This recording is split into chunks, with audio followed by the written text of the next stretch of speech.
terceira palestra, que é palestra, vou falar o título antes. Ações garantem o futuro. Como a mulher economista pode adquirir sua independência financeira e até sua previdência privada, por que não? A nossa palestrante é pós-graduada em mercado de capitais, graduada em ciências econômicas, graduada em ciências contábeis, conselheira de administração da Eternit SA, membro do conselho de administração da Unipar Carbocloro, membro do conselho fiscal da Klabin, membro do conselho fiscal da ASTET, e atua como analista de investimentos CNPI na Elite Investimentos. E não por acaso é filha do presidente do Corecon. Bom, senhor Luiz Barsi Filho, mas o convite que eu tinha feito para ela faz um ano quase, né? Bem antes, eu falei, olha, nós temos um evento de mulher economista, você gostaria de fazer uma palestra lá? Tal, acertei com ela há muito tempo atrás. E depois, por coincidência, veio para cá e tal, e chegamos, e é filha do presidente. Então, não tem nada a ver. Foi eu e ela antes, lá atrás. Tá bom? Então, ela vai falar para a gente, já dei o título. Essa propositura que a minha filha, Luíse, resolveu prosseguir, ela teve origem em 1972. Em 1962, eu vou regredir um pouquinho mais. Em 1962, eu me formei em economia. E nos bancos escolares, quando eu recebia o meu canudo, ao receber o canudo, eu perguntei para mim mesmo, o que eu faço com esse canudo? O que é o economista? O que é ser um economista? É isso? Eu comecei, então, a avaliar o seguinte, o cidadão, quando se forma em medicina, ele tem uma espécie de vivência, onde ele vai aprender e vai fazer escalas no seu aprendizado, no sentido de tentar montar um consultório médico e dar consulta às pessoas que assim necessitem.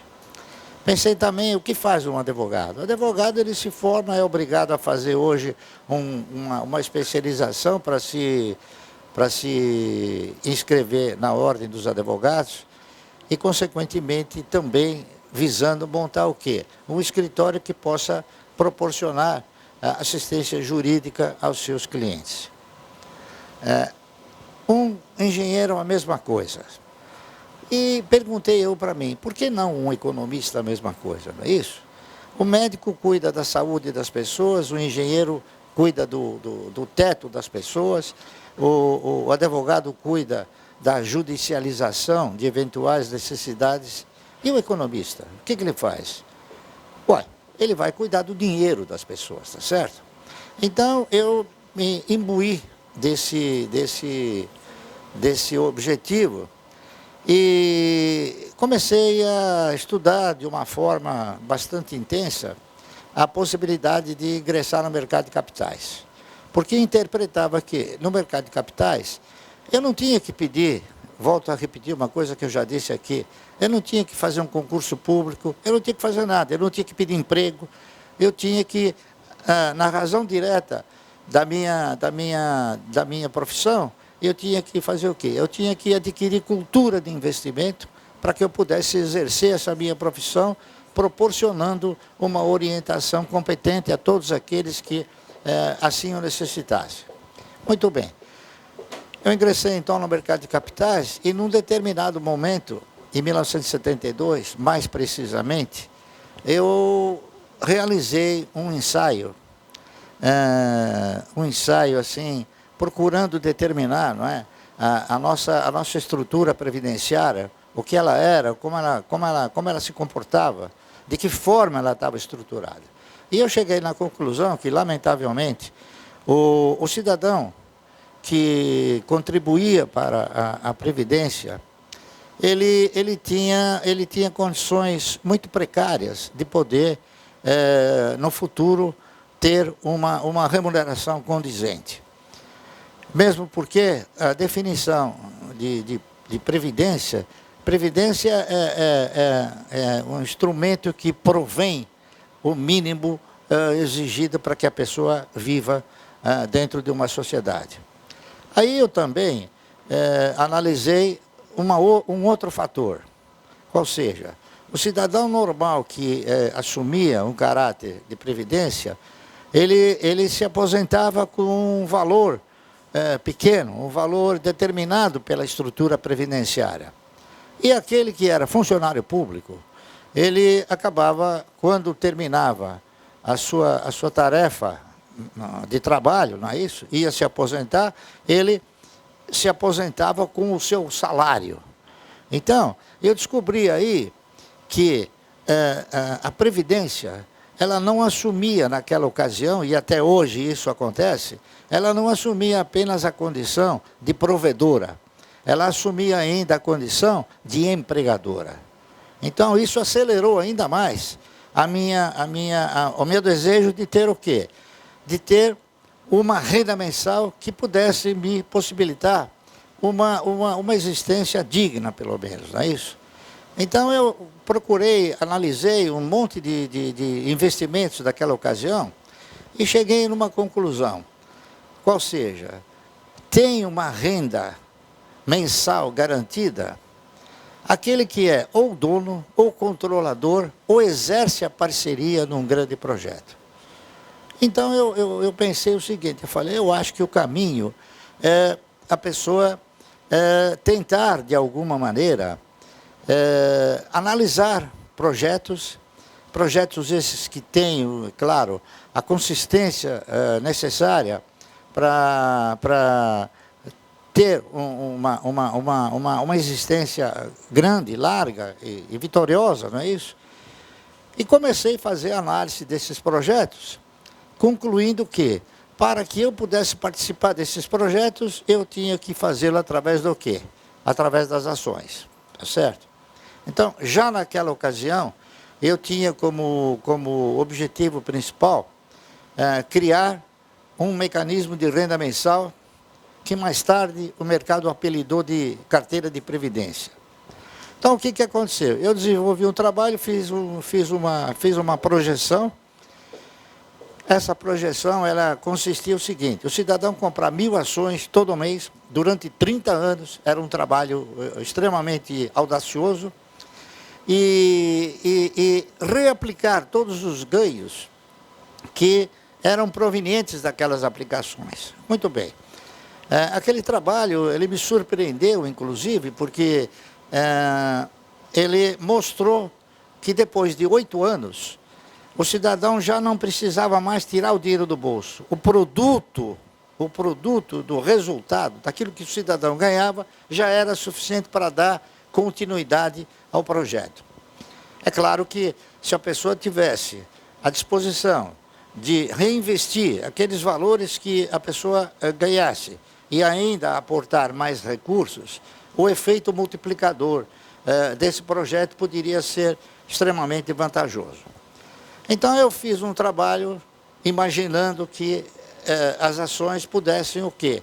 Pudessem garantir uma renda mensal compatível, né, com uma existência, não digo generosa, mas pelo menos eficiente. Então, eu fiz um trabalho que se denominou Ações Garantem o Futuro, não é isso? Imaginando que, se aquele trabalho efetivamente tivesse como resultado as projeções que eu fiz, eu teria uma boa possibilidade de sucesso. Só para esclarecer um pouco mais, naquela ocasião, quem era o presidente esse trabalho foi feito com as ações da CESP, chamava-se Centrais Elétricas de São Paulo, que depois acabou mudando para a Companhia Energética de São Paulo, quando o Paulo Maluf quis introduzir uma nova matriz, não é isso? Energética no país através de petróleo, que não foi bem sucedida.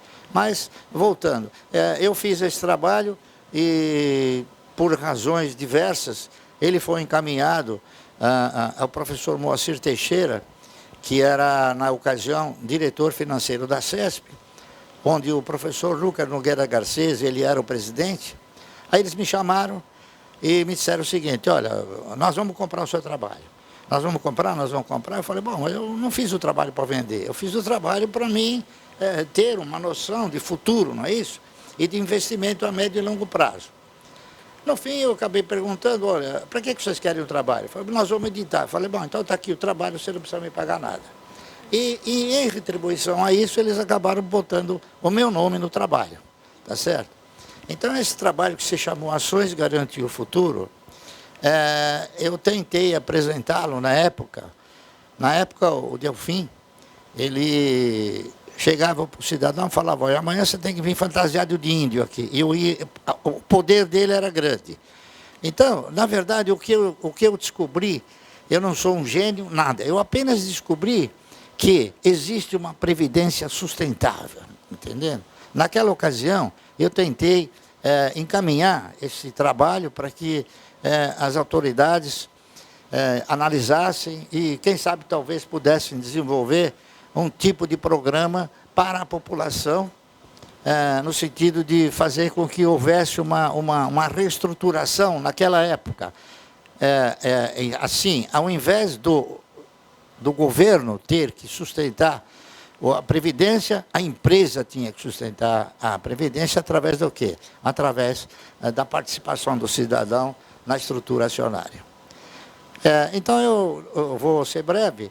Esse trabalho que eu fiz foi um trabalho que acabou alcançando um grau de generosidade que eu jamais imaginei ter, tá certo?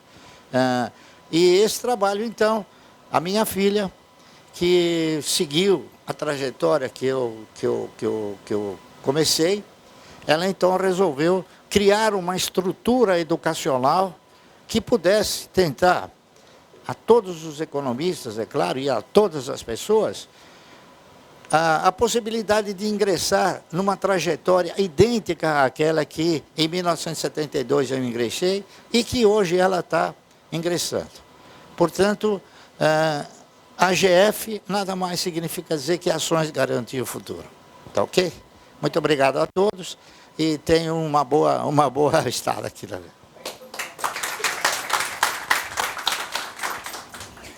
Muito bom. Então, obrigada pela introdução, belíssima introdução, né? Queria dizer que eu tenho muito orgulho da sua história, né?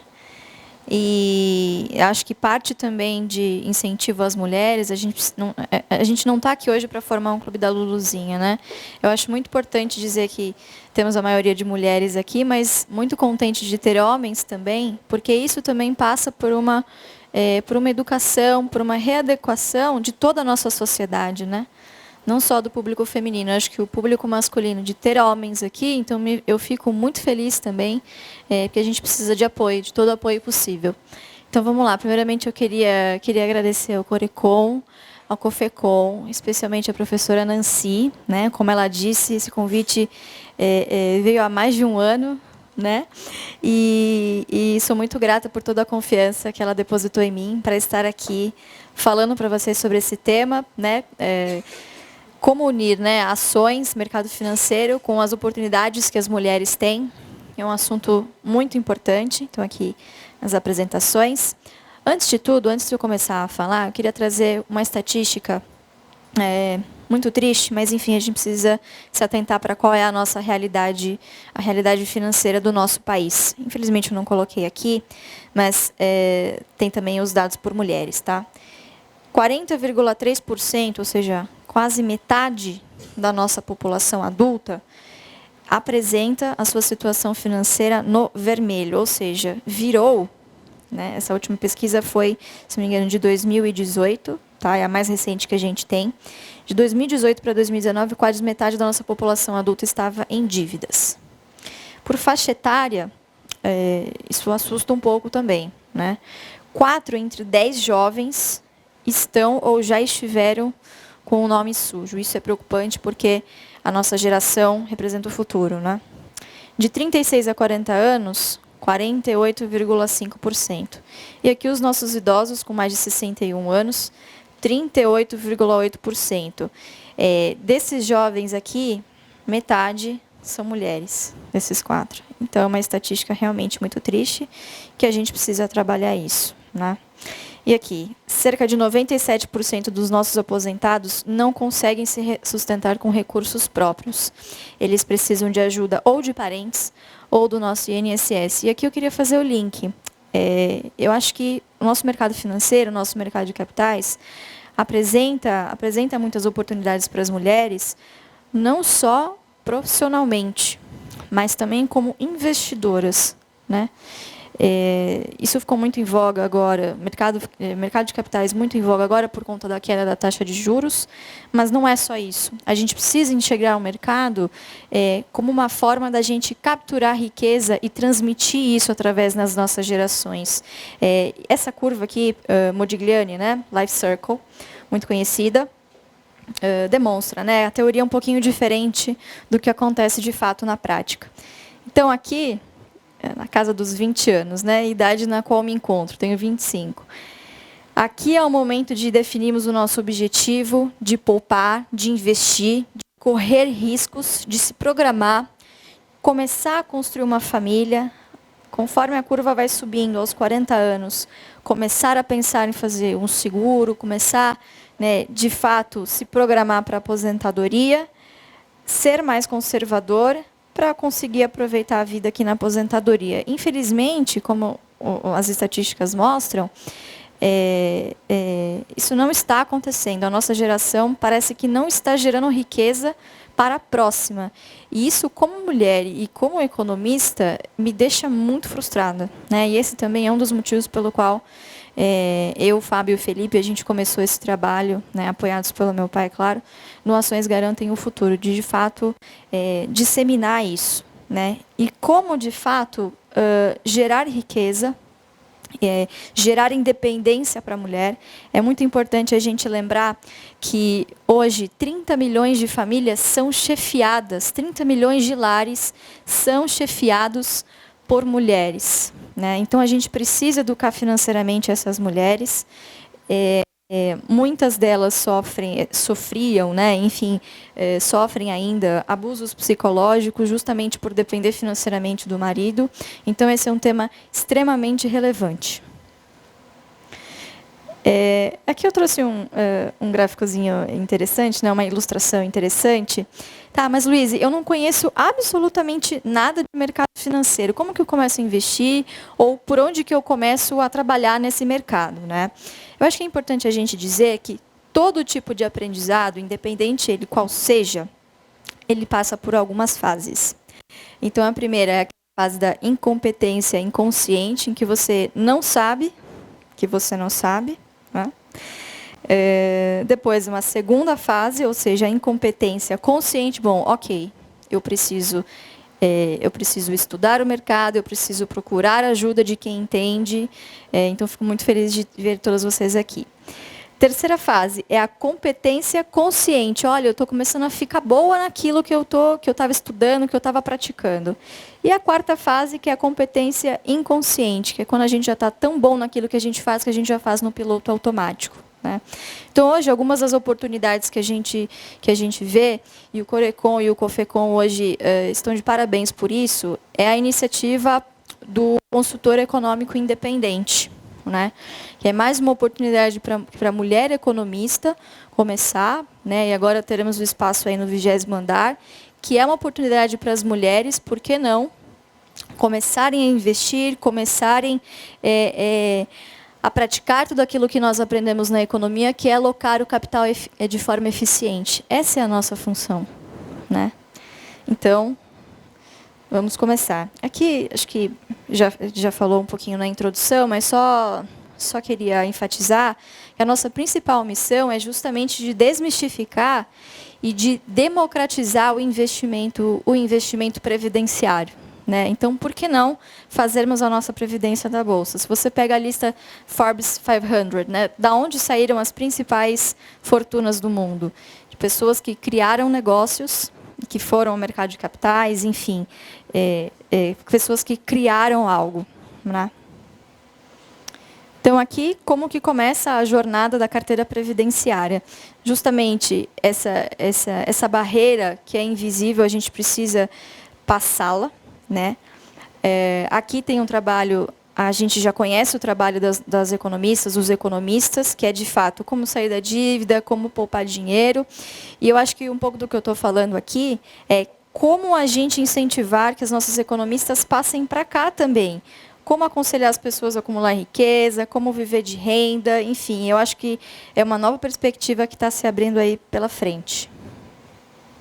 Então, aqui, só queria falar um pouquinho como que funcionaria para uma mulher, por exemplo, atingir a sua independência na Bolsa, né? É claro que isso não vem da noite para o dia. E para ilustrar, eu trouxe aqui um exemplinho, né? Eu sempre gosto de falar sobre a analogia da dieta. Nós meninas, né? Eu particularmente estou sempre de dieta. Investir, eu sempre gosto de dizer que é simples, mas não é fácil. E é exatamente igual fazer uma dieta. Só quem já tentou fazer sabe como é difícil e tem que ter disciplina para isso.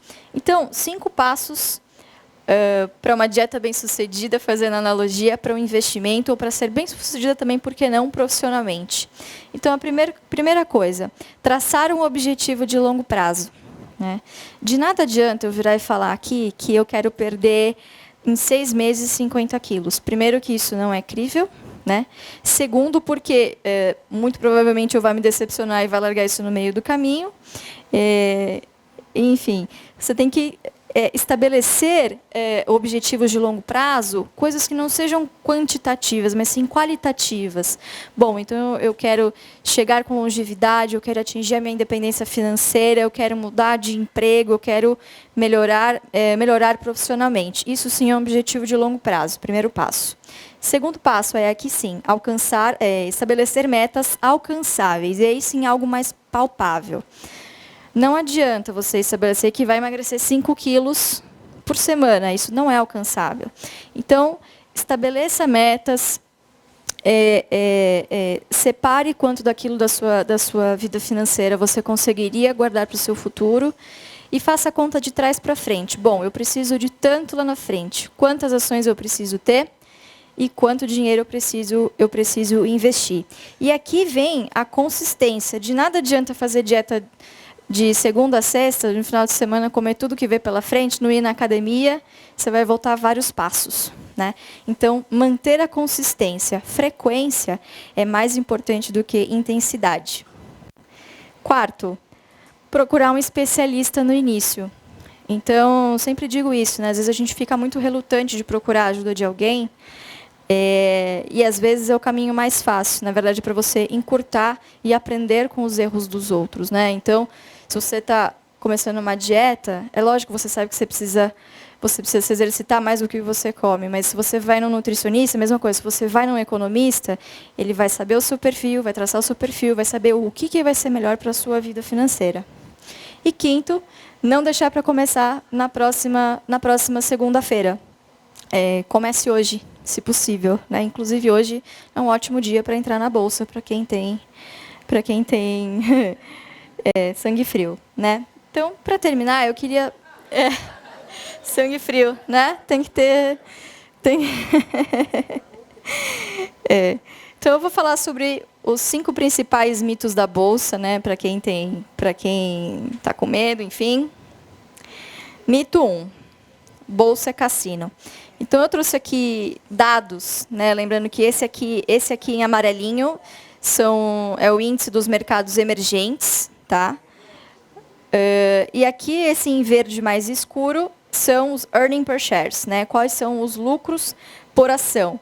Reparem que, em poucos momentos, isso se descola. Então, a correlação aqui é bem alta, no longo prazo. E a gente tem aqui um prazo bem longo, de 87 a 2017.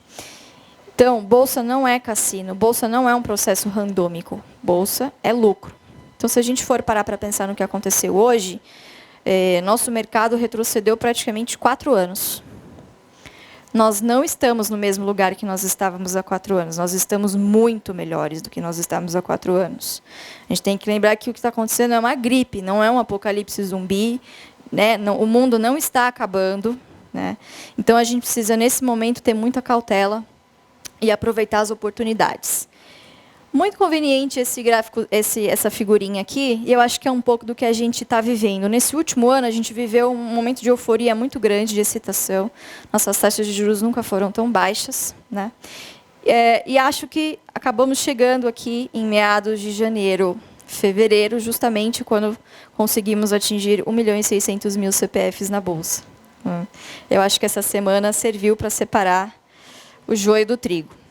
Então, aqui você começa, né? Uau, a Bolsa só sobe, estou confiante, vou ganhar muito dinheiro, esse é meu momento. E aí começa a cair um pouquinho, né? Semana passada. Não, imagina, isso aqui está corrigindo, eu sou investidor de longo prazo, eu não estou nem aí. Imagina, eu vou comprar tudo em bolsa, eu vou tirar tudo da reserva de emergência e vou botar aqui, né? E aí começa o medo, começa o desespero, o pânico. Hoje foi o pânico, né? Hoje a gente está por aqui, ó, pânico, desilusão. Ó, essa bolsa é igual cassino, sorte. Eu não sirvo para isso. Ações é uma porcaria. E é justamente um momento de oportunidade. Só que é muito fácil falar agora, mas é difícil de enxergar isso quando você vê o seu patrimônio derreter, né? Mas lembrando que você só perde se você vende. Então, aqui, na nossa opinião, estamos vivendo um dos melhores pontos de oportunidade. Para quem sempre me procura e fala, Luiz, eu me arrependi de não ter começado antes. Então, essa é a sua chance. Você voltou 4 anos atrás. Comece, né? Com pouco, constância, frequência. Não precisa botar tudo que você tem de uma vez. Vá mês a mês, trace um plano longo prazo. E aí a gente vai começar tudo de novo. Né? O difícil é que a gente não sabe quando, mas isso vai acontecer. Então, aqui, esse é um mito número 3. Boa empresa é igual a um bom investimento. Hoje nós tivemos Petrobras, na mínima, a R$11. Então, lá em 2010, nós passamos a crise, estávamos voltando ao ápice do otimismo com o nosso país, do petróleo é nosso, tudo maravilhoso, vamos investir na Petrobras. Então, aqui foi aquela oferta histórica, a R$26,30, uma das maiores ofertas que já aconteceram na história financeira. E quem investiu aqui, sem se importar com dividendos, enfim, foi na ganância, só foi recuperar esse dinheiro recentemente, esse ano. E se não vendeu, já voltou várias casas, né? Já está aqui de novo. Já aqui, ó, 2016, que foi, enfim, auge da Lava Jato, enfim, outras histórias, né? 8 anos. Então, o que eu quero dizer com isso? O preço importa, sim. Tá, pessoal? Então, aqui um exemplo numérico. Se você compra uma ação a R$10 e ela paga R$1 de dividendo, o seu retorno vai ser de 10%. Quanto mais barato, quanto mais caro você paga, certo? Menor vai ser o seu retorno. Quanto mais barato você paga, maior vai ser o seu retorno. Ok? Mito 4. Empresas que pagam dividendo não crescem. Então, esse gráfico aqui ele já chega para desmistificar tudo que é falado sobre isso, né? É possível, sim, empresas crescerem e pagarem dividendos, que é a principal forma de remuneração que a gente propõe aqui na carteira previdenciária. Então, aqui nós temos a Klabin, uma empresa de 120 anos, papel e celulose, embalagens, Sacraft, celulose fluff, enfim, faz milhares de derivados, inclusive papel tissue, que é lencinho, né, para gripe. Nós vimos aí que nos mercados, tá? Tô vendendo meu peixe aqui, né? Então, papel higiênico, lencinhos, ó. Então, ninguém tá vendo a oportunidade aqui, pessoal. 3,44 na bolsa hoje. 3,44. É menos de um café. Então, não tem desculpa para não investir, né? A gente está vendo que está faltando isso aqui. Vocês viram no WhatsApp, enfim, na internet, o pandemônio que estão fazendo com isso hoje. E, por fim, para finalizar, meu desejo é que um dia a gente veja uma mulher aqui dizendo isso. Espero que não demore muito, né? Que, se Deus quiser, a próxima eu vou botar eu aqui, Então, uma frase que eu gosto muito dele. Eu nasci pobre, sou filho de imigrantes e aos 7 anos engraxava sapatos. E mesmo assim eu consegui. Né? Então, para você andar 1 quilômetro, é preciso dar sempre o primeiro passo. E queria acabar também com esse senhor que diz: se é tão fácil, porque as pessoas simplesmente não copiam a sua estratégia. E ele responde: porque ninguém quer ficar rico devagar. Então é isso, pessoal. Assim termino aqui a apresentação. Muito obrigada.